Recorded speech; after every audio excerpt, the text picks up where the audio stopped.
Il s'agit d'un parcours gastronomique à travers toute l'Asie du Sud-Est. C'est le voyage d'une jeune femme chinoise à travers 5 pays mystérieux. Elle dégustera une centaine de saveurs légendaires et vous fera découvrir ce que les Asiatiques du Sud-Est ont au fond du cœur. Partons explorer l'héritage et l'évolution de cette culture gastronomique. Je suis Sun Xun et notre parcours gastronomique ne fait que commencer.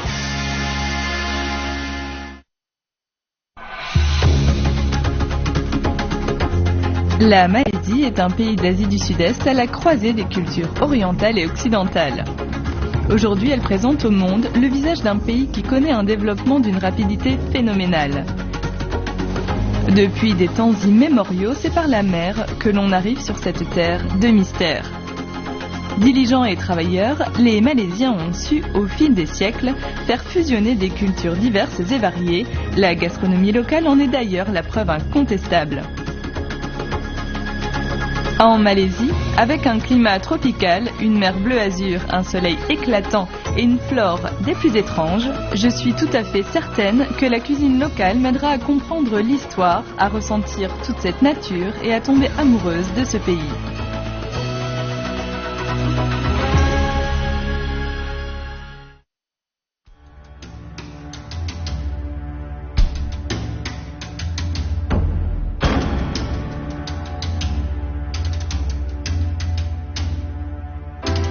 Hi.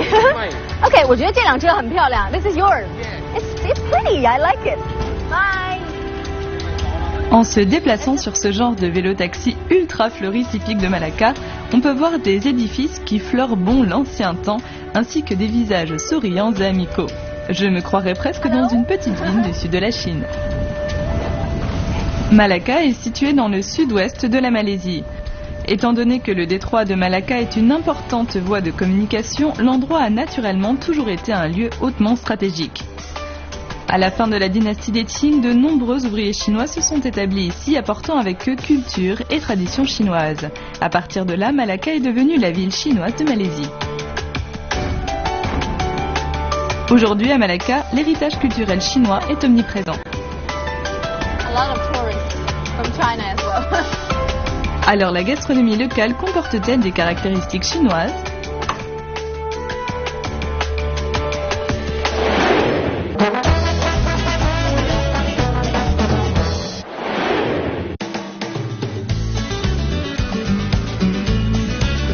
Malacca food. Do you think the snacks are they really traditional? I mean, around here. Notre conducteur de cyclopousse m'informe qu'à Malacca, si l'on veut goûter la gastronomie d'origine chinoise, la rue Tichang semble être le meilleur choix. Le riz au poulet de Hainan qu'on y propose répondra peut-être à ma question. Wow, let's get in here. 哇，这个地方太火了，你看周围都是人。哎，这个是我的吗？是你的，这是鸡饭粒是不是？对。哦，是一块吃的吗？是一块吃的，还有配这个辣椒。啊，这要蘸点辣椒啊，还有哦，蘸辣椒这样吃。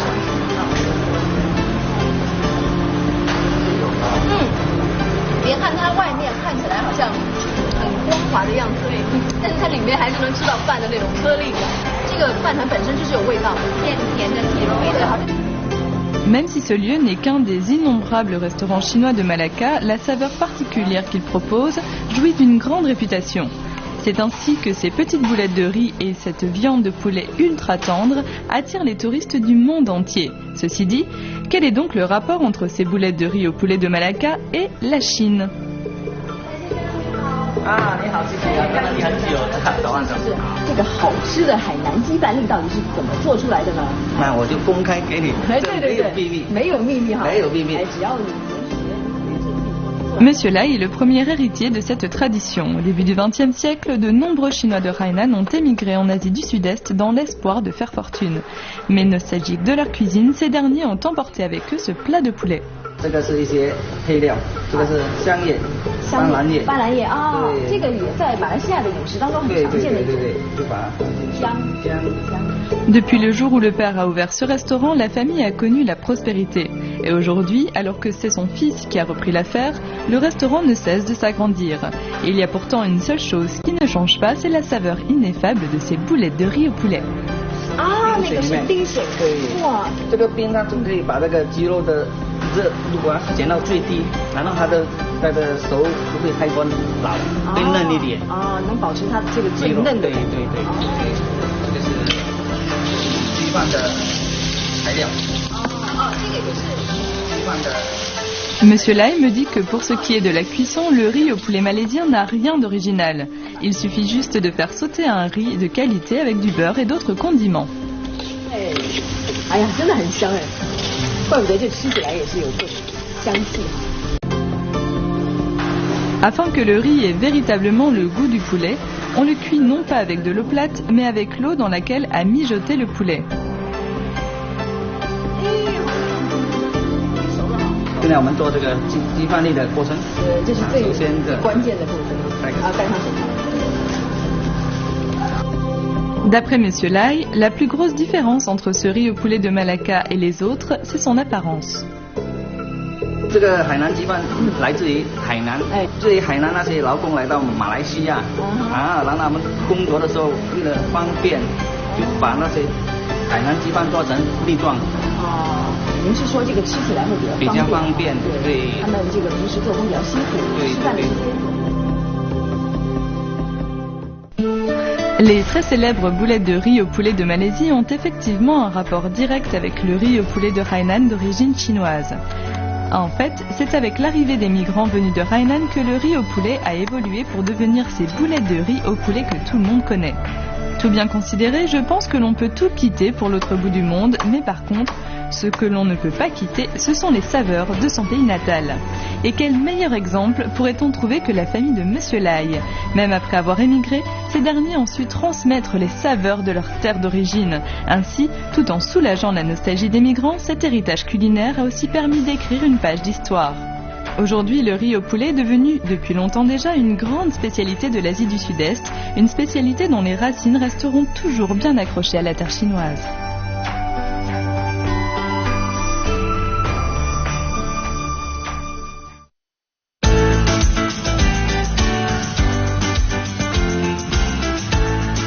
La Malaisie est un État multiethnique. Les Malaisiens d'origine chinoise représentent d'ailleurs plus d'1/5 de sa population. Nul étonnant alors à ce qu'on trouve de la gastronomie chinoise à tous les coins de rue. Il faut savoir aussi que, mis à part les boulettes de riz au poulet de Hainan, le deuxième grand classique du genre est le thé à la viande et à l'os. Ainsi, c'est rongé par la curiosité que je décide d'aller à Xinshan et de rendre une petite visite au patron du restaurant de thé à la viande et à l'os, Shunfa.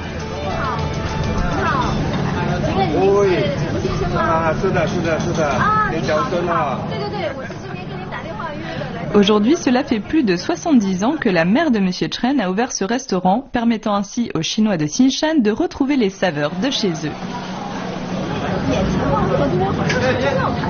是的，我们最基本的就是要用这个药材来配，然后来煮那个茶汤。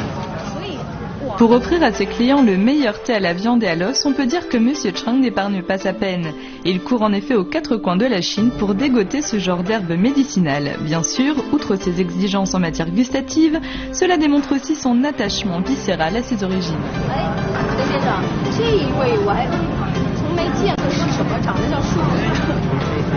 川芎，这个叫川芎，是吗？那这个有什么用啊？这个给血液循环。能促进血液循环的。这个就是中国福建的甘草。所以看来您找这些药材啊，真是走遍了中国的大江南北，可以说哈。是的，我走了很多路，还过了很多河，做了很多交通很不方便的地方。 Selon M. Chang, le thé à la viande et à l'os fut inventé par un médecin traditionnel originaire du Fujian. À l'époque, les dockers chinois souffraient de rhumatisme à cause du climat local chaud et humide. Ce médecin fit donc cuire une soupe de travers de porc avec du poivre blanc de Malaisie et des médicaments traditionnels qu'il avait rapportés de Chine. Accompagnée d'un bon bol de riz, cette soupe se déguste pour le petit déjeuner. Non contents de ne plus souffrir de rhumatisme, les dockers eurent même une constitution de plus en plus robuste. Par la suite, cette soupe de travers de porc devint l'ordinaire de ces Chinois d'outre-mer.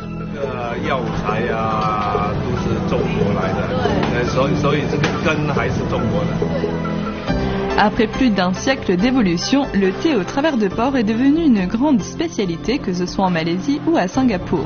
Mais peu importe le temps qui passe, la gastronomie chinoise de Malaisie restera toujours aussi populaire.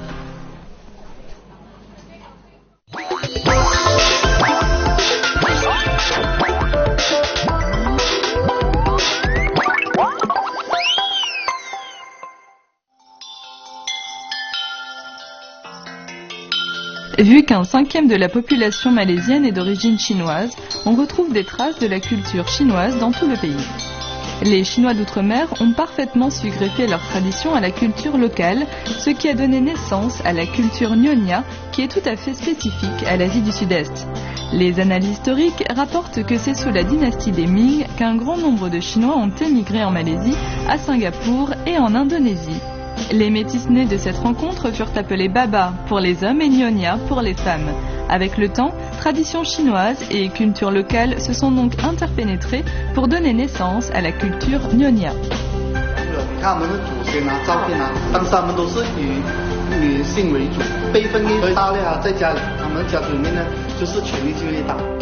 Mais en quoi consiste au juste la cuisine familiale de ces Nyonyas si vertueux ?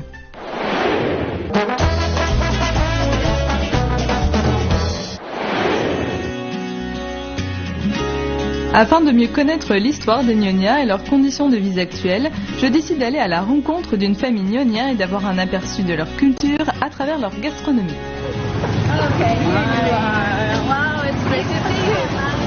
Winnie appartient à une famille Nyonya typique de Malaisie. Bien qu'elle ait déjà 70 ans, elle ne les paraît absolument pas et je lui demande de me livrer son secret. Ce n'est pas sans humour qu'elle me répond que c'est son régime Nyonya qui est sa véritable source de jouvence.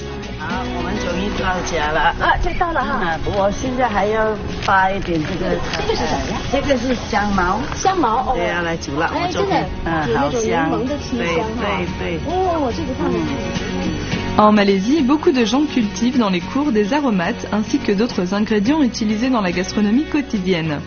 Aussi, en plus d'avoir une cour parfumée, ils ont à portée de main de nombreux produits frais.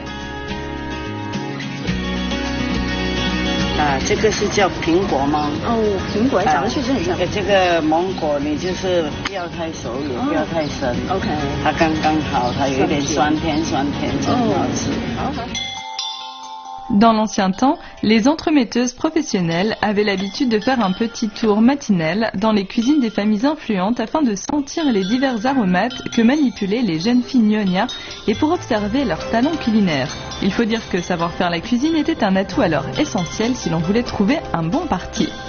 Le premier plat que Winnie me propose de réaliser est la salade de mangue verte, un plat très courant dans le sud-est asiatique.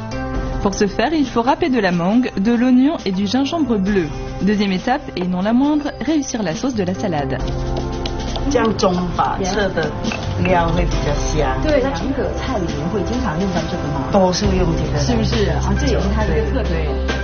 Les Nyonyas sont particulièrement sensibles à la saveur des ingrédients. C'est d'ailleurs grâce à un sens olfactif aigu que chaque famille parvient à réaliser sa propre sauce, une sauce qui ne ressemble à aucune autre. Après la salade, Winnie s'attaque au poisson assam. Tous les condiments sont là, nous avons de la citronnelle, des feuilles de citron et du piment, mais pourquoi au juste ce poisson se nomme-t-il assam ? Assam,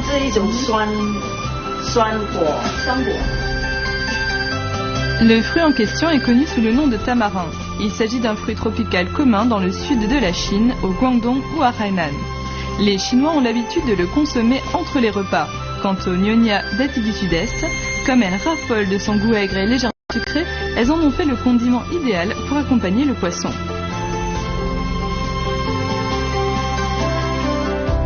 Selon Winnie, dans le monde de la gastronomie, la cuisine Nyonya est typique du mélange des styles. Combinant savoir-faire chinois et plantes aromatiques locales, les femmes Nyonya, toujours très habiles de leurs mains, ont donc su créer une saveur irrésistible et tout à fait spécifique du sud-est asiatique. 这一锅红红的汤哈，看起来真的是很诱人。虽然说我感觉会很辣，但是应该也很开胃的哈。对呀。Après avoir mijoté à la manière chinoise avec quelques produits du terroir, notre poisson Assam est enfin sur le point d'être dégusté.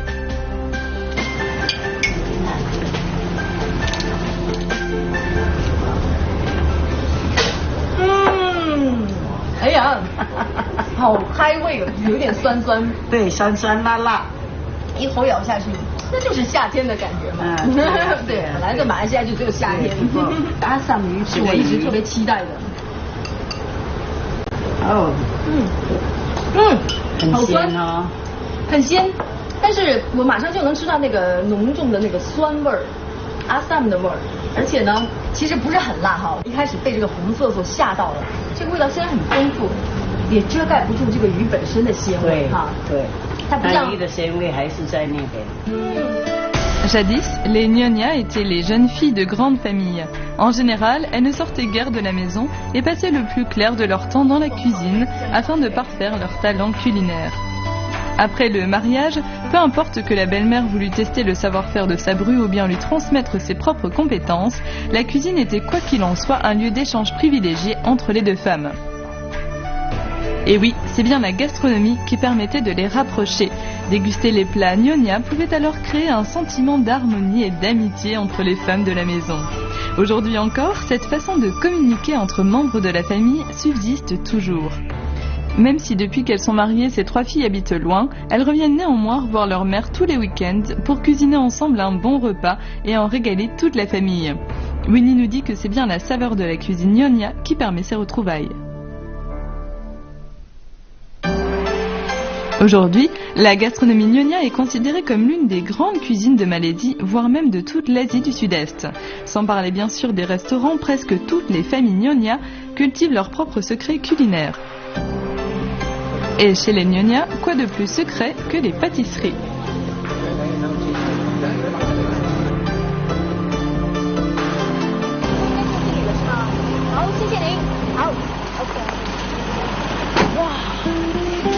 À présent, voilà que je rends visite à une famille de Malacca qui s'est fait une spécialité des pâtisseries Nyonya. Comme il s'agit ici d'un travail en famille, la mère a bien sûr transmis son savoir-faire à la jeune génération. What are we going to make today? Today we're going to make onde onde. So what is it called? Onde onde. Onde onde. What does it mean? 椰糖.椰糖. Okay. So can we speak? Cette demoiselle nous explique que les pâtisseries Nyonya sont aussi un bon indicateur lorsqu'on veut savoir si une jeune fille est oui ou non bonne à marier. Il est vrai qu'aux yeux des aînés, il est crucial que les jeunes filles à marier sachent préparer les gâteaux. D'ailleurs, ce genre de friandise servira par la même occasion à conquérir le cœur des beaux-parents. Ces pâtisseries Nyonya sont faites avec des ingrédients naturels tels que du lait de coco, des farines de manioc et de riz, des feuilles de padane, etc. Puis, on les cuit à la vapeur de fleurs de coco. Malheureusement, étant donné que la réalisation de ces pâtisseries est plutôt complexe, de moins en moins de gens sont capables de les faire. 你们两个都会做这个糕是不是？跟妈妈学的。哦，那就是兄妹两个跟妈妈每天一起做吗？对。哇，可是你们有没有其他的工作？以前就有啦，现在我们回来就做这个生意。啊，就为了做这个糕，然后就把原来的工作放弃了。对呀，因为妈妈要退休了，所以如果我们不做的话，那么就其他人就没有机会吃我榴莲。Jadis, tous les secrets de la cuisine Nyonya étaient jalousement gardés et nombreux sont ceux qui, une fois morts, emportèrent leurs recettes avec eux. Aujourd'hui, les Nyonya ont enfin pris conscience de leur trésor et assument volontiers la lourde tâche de le transmettre. 那你原来是学什么的？商业，商业。哦，那放弃了。看你从什么角度看起来呀。如果你觉得这些东西值得保留的话，那么你就觉得其实是值得的。Pour les Nyonya, grands gastronomes sous l'éternel, ces pâtisseries qui, sous de jolies couleurs vives, ont une saveur aussi complexe qu'insaisissable, sont en même temps un bon outil pour estimer la dextérité d'une jeune fille. De plus, alors que les boulettes semblent tout à fait identiques, leurs parts sont différentes, ce qui crée un certain suspense. Après avoir fait bouillir les boulettes à feu vif, on les sort, puis on les roule dans la poudre de coco et on obtient de jolis onde onde. 就在这里吧，忙了半天终于可以坐下了。好，就这样。哦，对，这个一人得拿一个，你可以吃很多的。好好吃，这肯定是我放了倒了很多的椰酱。C'est en discutant avec nos hôtes que j'ai pris conscience de l'apprentissage long et ardu que doit subir toute jeune fille pour savoir cuisiner. Il s'agit de progresser par étapes, en allant du plus simple vers le plus difficile et de s'exercer tant et plus jusqu'à ce que la couleur, la saveur, l'odeur et la présentation aient atteint le niveau standard. Ensuite, on passe à un autre plat. À présent, je comprends mieux pourquoi cette jeune fille a abandonné une carrière prometteuse pour se consacrer à ses pâtisseries Nyonya.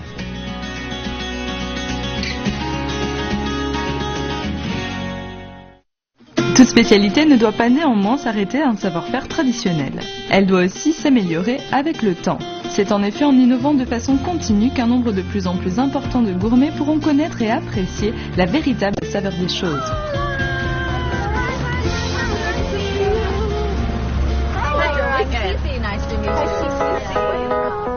Afin de démystifier la cuisine Nyonya, moi et quelques amies étrangères allons maintenant suivre des cours de cuisine en compagnie de Pearly, une célèbre gastronome de Malaisie.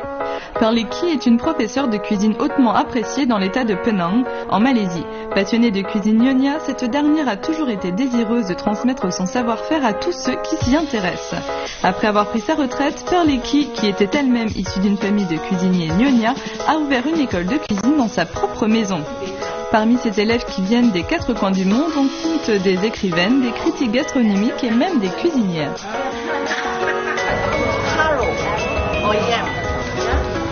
Pour Pearly, chaque ingrédient possède sa propre saveur.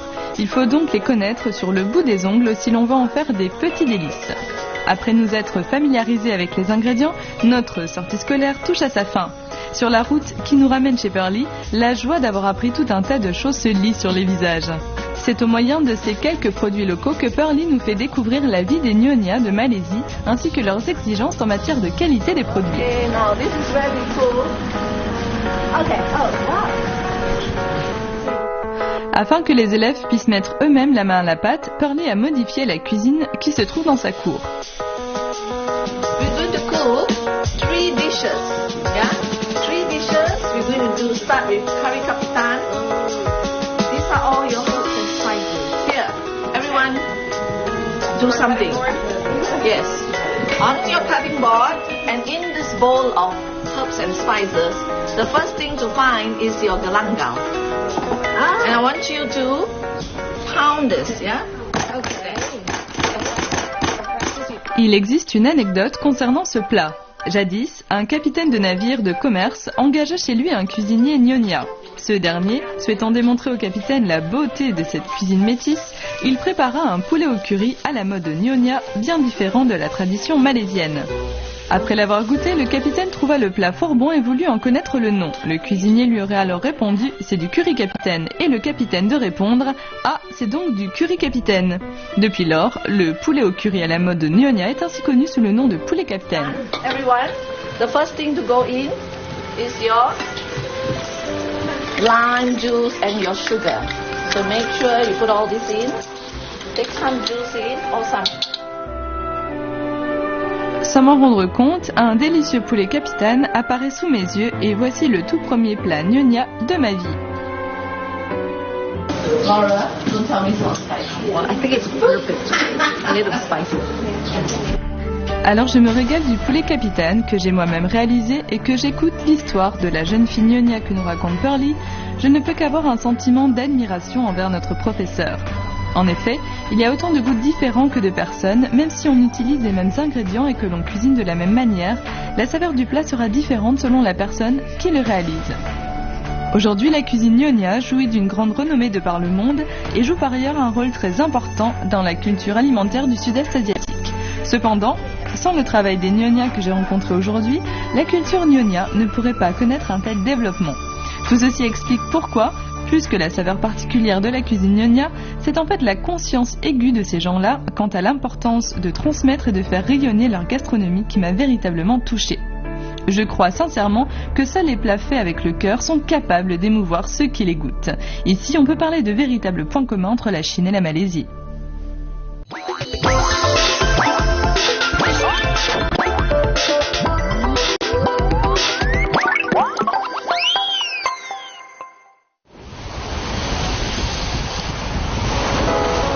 On désire toujours partir vers l'ailleurs. Et pour ce qui est de cette enquête gastronomique, je brûlais d'envie de découvrir ce qu'avait à offrir la Malaisie. Dans les rues de Penang, les bonnes odeurs vous assaillissent de tous côtés et ne vous laissent aucun répit. Toutes ces tentations olfactives ne peuvent qu'arrêter vos pas. Peu importe où l'on se trouve, la gastronomie locale présente forcément un trait caractéristique, que ce soit l'authenticité des produits, les liens étroits avec la pharmacopée, etc. Quant à la cuisine malaisienne, ce sont les épices qui la gouvernent.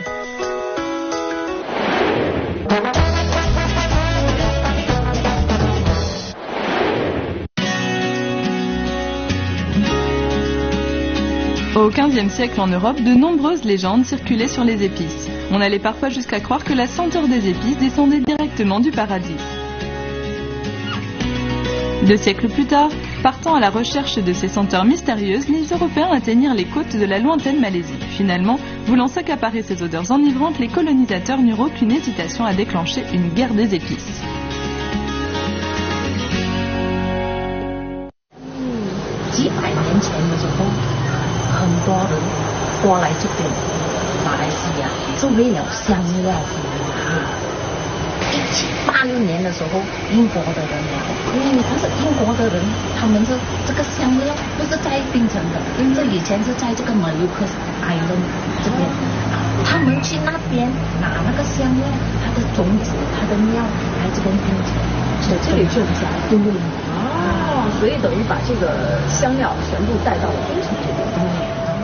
La guerre des épices n'est plus qu'un lointain souvenir, mais aujourd'hui, l'épice règne plus que jamais en maître.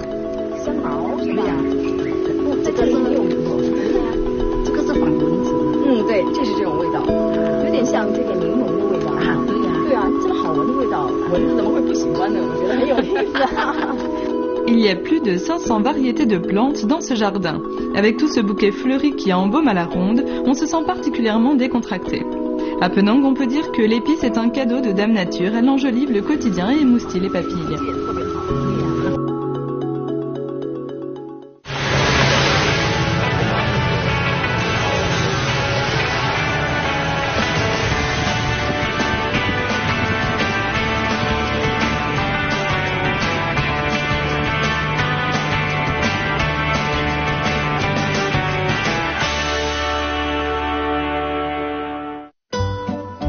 Nous voilà au restaurant Spicy Market. Afin que je puisse sentir en profondeur tout ce que l'épice malaisien a à offrir, Pearly a fait appel à 3 cuisiniers de différentes origines. C'est donc armé de mêmes épices, mais en employant des techniques bien à eux, que nos 3 cuisiniers vont se livrer une guerre sans merci. You guys ready? Ready! Okay, come here. All right. Avec toutes les épices que nous avons ici, l'oignon, les clous de girofle, le fenouil, la menthe, le gingembre blanc, le gingembre jaune, le petit oignon, le piment, la citronnelle, la fleur de gingembre bleu, l'alpinia, la cannelle, le calamondin et la feuille de padang, je me demande bien ce que nos cuisiniers vont pouvoir nous préparer. This one Indian traditional for using clay pot. Tasty is very nice. Yeah. I remember using it. Même s'ils ont recours à différents ustensiles, l'outil qui permet de préparer les épices reste lui invariable, c'est le mortier en pierre. Eh bien oui, alors que nos cuisines ont été envahies par les presses agrumes électriques et autres mixeurs, les grands cuisiniers plébiscitent encore et toujours le bon vieux mortier en pierre. L'une des raisons étant que, même pilées, les fibres de plantes aromatiques restent intactes, ce qui garantit la préservation maximale des différents arômes. Yes, because it's a Malaysian home. The Chinese uses the pasta mortar, the Nyonya uses it, the Malay uses it, the Indian uses it. In the old days, we don't have electric blender. Même s'ils utilisent tous un mortier en pierre, ils l'utilisent néanmoins de façon tout à fait différente. Le cuisinier indien coupe d'abord les condiments avant de les piler les uns après les autres. Le cuisinier chinois commence également par les couper, mais ensuite, il les écrase tous ensemble. Quant au cuisinier malais, il pile d'abord l'ail en purée, puis il ajoute le gingembre et après... Bon, on en reste là, j'ai la tête qui tourne. Avec ces différentes techniques, je me demande bien quelle incidence il peut y avoir sur les saveurs. Cependant, une chose est sûre, ils travaillent tous avec la même exigence. Oh. What are you going to make? 今天要做加皮蛋鸡咖啡蛋。 2个菜。 Yeah， 你今天撞枪口上了，你知道吗 ？You know, Pearly taught me this dish, and that is the first dish I learned from her. You gotta be good today. All right. Les saveurs mises à part, l'important est d'assortir les différentes épices de sorte qu'elles se marient bien aux principaux ingrédients. Le cuisinier malais fait du bœuf rendang. La cuisson rendang trouve son origine dans la cuisine Padang d'Indonésie. Il s'agit de faire cuire du bœuf à feu doux avec du lait de coco et des épices jusqu'à ce que la chair soit tendre et imprégnée de saveurs. Aujourd'hui, le bœuf rendang de Malaisie est un plat que l'on retrouve dans toutes les grandes occasions. D'ailleurs, pour les fêtes qui marquent la fin du ramadan, presque toutes les familles se font un devoir de cuisiner un plat de bœuf rendang. Yeah, the more sweat you have, the more chance you'll win. Okay. Regardez à présent notre cuisinier indien. Il a choisi de faire du mouton, et plus exactement un paradis de mouton. Rien qu'à entendre ces mots, j'en ai l'eau à la bouche. Mais qu'est-ce que c'est au juste? Un paradis de mouton ou un mouton de paradis? De ce côté-ci, le cuisinier malais s'apprête à ajouter du curry jaune. Et pour affaiblir le goût piquant, il ajoute aussi du lait de coco. The weather here. Ah, the cliché. Wow, this cliché is really fine. Do you It's how yourself? Oh, it smells Oh good. yes, it's beautiful. 10 minutes plus tard, le cuisinier indien en est à l'étape la plus importante de son mouton de paradis. D'abord, il ajoute du curry en poudre, ce qui a pour fonction de couvrir la mauvaise odeur du mouton sans pour autant s'imposer comme saveur dominante. En fait, il faut savoir qu'il n'y avait pas de curry dans les cuisines malaisiennes. Ce n'est que par la suite que les Indiens et les Arabes ont importé le curry en Malaisie et que son usage est devenu populaire. Ainsi, comme notre ami est d'origine indienne, on peut s'attendre à ce qu'il sache utiliser cette épice, il n'y a plus qu'à attendre pour voir. If you like spicy, you can add more spicy. For me, yes. I eat it. Me too. Yeah. Yes. Me too. You want to score and win? You put spicy for me. 不会已经开始透露了啊 ！No. Selon Pearly, les Malaisiens adorent les plats pimentés, mais la saveur pimentée locale est bien différente de celle du Sichuan en Chine. En Malaisie toutefois, le piment a toujours un petit goût de sucré. Visiblement, le cuisinier chinois est le plus rapide des trois. Une fois après avoir filé l'assortiment des différents condiments, le voilà qui fait sauter le tout à œuf et vif tout en ajoutant le poulet. À la fin, il ajoute également du lait de coco. Apparemment, comparé aux réalisations des cuisiniers indiens et malais, les saveurs qu'ils préparent ne sont pas aussi fortes.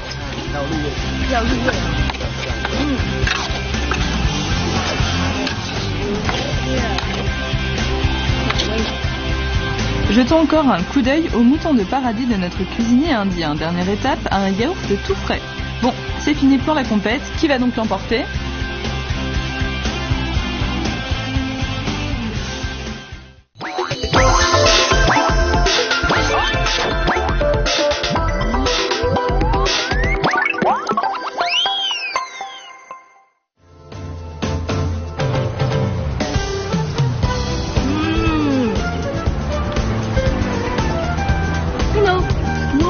I don't like lamb so much, but with this, I don't taste any, smell the lamb, right? Yeah. And you can't taste the smell of lamb because of the lemon juice. That's right. The galangal, they use quite a lot of it. Yeah, that's the magic of spices, I don't take lamb too, but this is lovely. That's what I thought. Really nice. Yeah. Beautiful. Let's go to the next one. I want to take a big chunk. Awesome. I prefer this is one. yummy. Sorry. This is yummy. I actually like it with the chantilly and stuff like that better than the creamy. Very fibrous. Yeah, very fibrous. And I can smell the belacan. Because I like belacan. What you learn, I don't put belacan. That's right. So for me, this is something different. Oh. I might adopt your belacan. Yeah, very nice. Now I think you are going to win instead of us. Yeah, that's right. Well done, chef. It's really nice. See?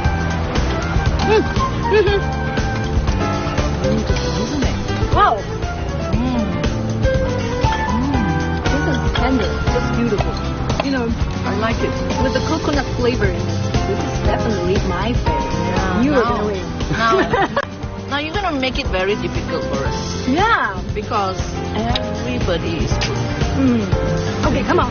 Yeah. Don't tell this to him. Let's go to a secret place. All right. Après avoir goûté à ces 3 plats aux saveurs différentes, j'ai compris que la saveur de la Malaisie d'aujourd'hui, on le devait aussi aux épices si particulières de l'Asie du Sud-Est. Malay food, Indian food, and Eurasian food, Malaysian food. This is our Malaysian food. Okay, All I right. think that is what we call a taste of Malaysia. Yes, Right? taste of Malaysia. Wow, I've learned a lot. So I think the winner is actually me today. Me too. Yeah. Cette compétition m'a permis de découvrir des tas de choses et puis surtout de me régaler. Je suis particulièrement admiratif devant la façon originale qu'ont ces 3 cuisiniers d'utiliser les épices. Le même genre d'épices mais combiné à différents ingrédients, c'est ce qui constitue la saveur complexe de la Malaisie, une saveur qui retient le meilleur d'un ensemble de savoir-faire très différents. C'est aussi à travers sa cuisine que j'ai pu appréhender l'histoire de la Malaisie, cette perle de l'Asie du Sud-Est, et que j'ai pu tomber amoureuse de ces gens et de la palette de saveurs qu'ils ont à nous offrir. Si vous voulez vraiment connaître la culture d'un pays, déguster sa gastronomie est à coup sûr le moyen le plus direct et le plus efficace. Avec l'aigre, le sucré et le pimenté, les 1001 délices de la Malaisie m'ont offert toute une palette de goûts qui reste distinct tout en étant mêlés dans une composition qui n'est pas loin d'atteindre la perfection. En fait, ce sont les épices qui lient les différentes saveurs entre elles et qui font naître une saveur globale tout à fait nouvelle.